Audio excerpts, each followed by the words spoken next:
Sementara itu, saudara, bakal calon presiden dari Koalisi Perubahan Anies Baswedan singgung soal perubahan ke arah negara yang lebih adil saat berpidato politik di acara apel siaga perubahan Partai Gerindra. Kita bangkit, berdiri, kita sambut Presiden pilihan kita di 2024, Bapak Anies Baswedan.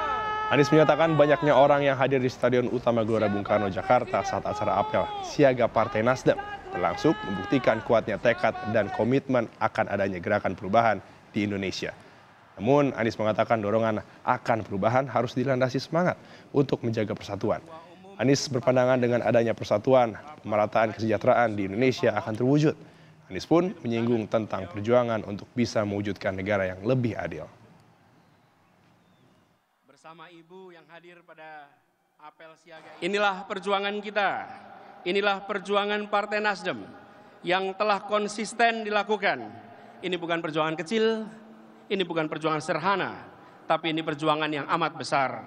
Perjuangan yang mengikhtiarkan negara yang lebih adil. Mengapa kita berkumpul di sini dan mengapa tagline-nya perubahan?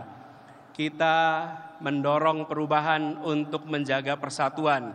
Lihatlah wajah-wajah tadi dari seluruh penjuru tanah air.